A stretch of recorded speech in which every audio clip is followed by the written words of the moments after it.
তো আজকের স্যান্ড ব্যাংকের আসার কিছু ডিটেলস আপনাদের জানাবো।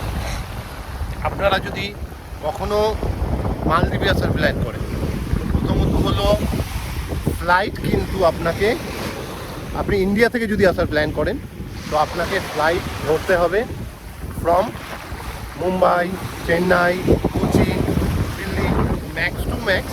যদি আপনি এইসব প্লেস থেকে আপনি যদি ফ্লাইটগুলো নিতে পারেন তাহলে কিন্তু আপনি গেনার হবেন। ওখানে কস্টটা অনেক কম।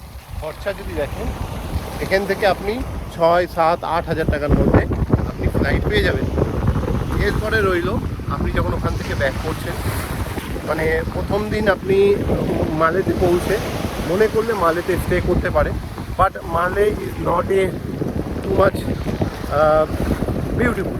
Yes, local island good, but as a tourist আপনি ওখানে ঘুরে ঠিক মজা করতে পারবেন না। আমি রেকমেন্ড করব আপনি ওখান থেকে চলে আসুন মাফুসিতে। আচ্ছা, আপনি যখন ফ্লাইট ধরছেন, তো ফ্লাইট ধরলে মর্নিং ফ্লাইট, তারপরে এসে আপনি লোকাল ফেরিতে চলে আসুন মালে এসে লোকাল ফেরিতে আপনি চলে আসুন মাফুসি থেকে আপনি একটা নর্মাল হোটেলে থাকুন না, $40 ফর টু পিপল আর ওয়ান কাপল, সেখানে আপনি এনজয় করতে পারেন।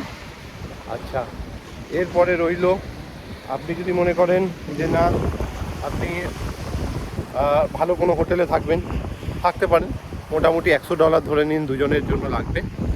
আচ্ছা, খাবার যদি বাংলাদেশি কিছু হোটেল আছে এগুলোই যদি আপনারা খান তাহলে কিন্তু অনেক খরচ কমে হয়ে যাবে।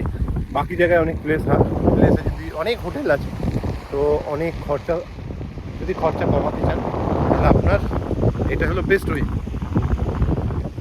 এছাড়া অ্যাক্টিভিটি হাফ ডে করতে পারেন, ফুল ডে করতে পারেন, যা খুশি করতে পারেন। তো আরও ডিটেলস আমি বলে দেবো।